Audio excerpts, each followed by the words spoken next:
बाबा मेरी कोई गलती नहीं, काम लोगों ने मेरी बात भी नहीं सुनी तो मुझे घर से निकाल दिया। जिस तरह वो बाबा के आगे रो रहे थे, हाथ जोड़ रहे थे, परेशान हो रहे थे। और मेरी तो कोई गलती नहीं है, आपको पता है सब ऐसा की जिद की वजह से। ऐसा लग रहा था कुछ कहना चाह रहे हैं वो। मैं तुम्हें कब से ढूंढ रही हूँ। ये क्या है? वही तो देख रहा हूँ। वैसे सच में बड़ी हमदर्दी है मेरी आपसे, लेकिन ये क्या, आप यहाँ बातों में मेरे साथ लगी हैं। वहाँ आपकी इज्जत किसी और के हाथ ना लग जाए। कम ऑन, भागे। आयज़ा इस वक्त बहुत ही बुरी सिचुएशन में फंस चुकी है। आयज़ा को अब अपनी इज़्ज़त भी बचानी है और अपने बाप की इज़्ज़त भी बचानी है। आयज़ा पर बहुत बड़ी ज़िम्मेदारी आ गई है। आयज़ा ने बड़ी ही चालाकी से अपनी अम्मी को सारी बात समझा दी है कि अब हमें खामोशी इख्तियार करनी होगी, क्योंकि शायान जो है अनाया को तलाक दे चुका है और अब बड़ी ही खूबसूरती और खामोशी के साथ हमें एक्टिंग करके सारे माहौल को बेहतर रखना होगा और जल्द अज जल्द रोहान और अनाया की शादी करवा देनी होगी। आयज़ा की ये बातें जब वो अम्मी के साथ कर रही होती है तो उसके अबू भी ये सारी बातें सुन रहे होते हैं और आयज़ा अपने अबू से भी यही कहती है कि अब आप सिर्फ देखें कि आपकी बेटी आपकी इज़्ज़त को लुटने से कैसे बचाती है, क्योंकि अनाया ने तो इतनी बड़ी गलती कर ली है और इतना बड़ा नुकसान हमारे घर को पहुंचा दिया है। और अगर मेरे ससुराल वालों को इस बात का पता चल गया, अनाया की इस हरकत का पता चल गया, तो मेरा घर भी आबाद नहीं रहेगा। इस वक्त सबसे बेहतर फ़ैसला यही होगा कि हम बस खामोशी इख्तियार कर लें और जो हो रहा है होने दें। और साथ ही साथ अपनी अम्मी को ये भी कहती है कि शायान ने मुझे धमकी दी है कि वो तलाक के कागज़ मेरे घर भिजवा रहा है और मुझे किसी भी तरह अपने घर जाना होगा। अगर मैं ना गई और वो कागज़ किसी और के हाथ लग गए तो फिर बहुत बड़ा मसला हो जाएगा। तो उसकी अम्मी से कहती है कि तुम तो यहाँ मौजूद हो और अगर घर में पीछे कागज़ आ गए और किसी और के हाथ में लग गए, तुम कुछ भी करो, किसी तरह घर जाने की कोशिश करो। तो इतने में असद कमरे में आ जाता है और असद से अनाया कहती है कि मैं थक गई हूँ, मैं घर जाना चाहती हूँ, मैं कुछ खाना बनाकर अब्बू के लिए लाना चाहती हूँ और थोड़ा सा आराम भी कर लूँगी और मैं बाद में रोहाम या हाशिर के साथ आ जाऊँगी। तो असद उसको अपने साथ ले जाने पर एग्री हो जाता है। तो ये सुन जब देखती है अनाया की अम्मी की आयज़ा जा रही है घर, तो उसे थोड़ा इत्मीनान होता है, लेकिन जाते जाते अपनी अम्मी को कहती है कि हमारे पास दूसरा रास्ता नहीं है, हमें किस्मत पर भरोसा करना होगा। अगर वो कागज़ मेरे हाथ लग गए तो बस फिर तो समझे बात बन गई, और अगर जब तक ये बात किसी को ख़ुद से पता नहीं चलती, आप कोशिश करें कि अनाया को भी रिलैक्स रखें और अबू को भी रिलैक्स रखें और ख़ुद भी इस बात को मुंह से ना निकालें ताकि किसी को भिनक ना पड़ जाए।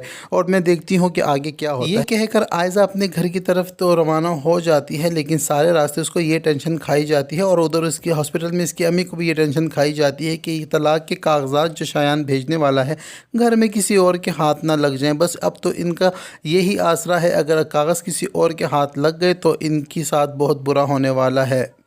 और असद घर जाते ही अपनी बीवी से पहला सवाल ये करेगा कि आखिर रात को ऐसा क्या हुआ। चचा जान कुछ कहना चाह रहे थे लेकिन उनकी बात को हम समझ नहीं पाए और वो हाथ जोड़ जोड़ कर अबू से कुछ माफ़ी शायद मांगना चाह रहे थे।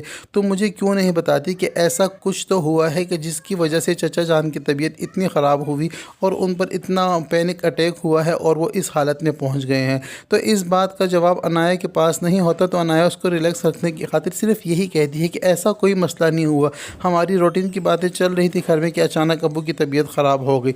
लेकिन आयज़ा की इस बात पर असद को यकीन नहीं आता, क्योंकि जब अनाया को असद कमरे में लेकर आया था चचा जान से मिलवाने के लिए, तो चचा जान ने अनाया को जाने का इशारा किया और उससे मुंह मोड़ लिया। तो उस वक्त चचा जान की इस हरकत को भी असद ने महसूस किया, बल्कि वहाँ मौजूद सब ने महसूस किया और देखा। लेकिन अनाया की किस्मत यहाँ पर अच्छी थी कि यहाँ इस वक्त इसी मौके पर हाशिर के ससुराली इंटर हो गए और माहौल बदल गया।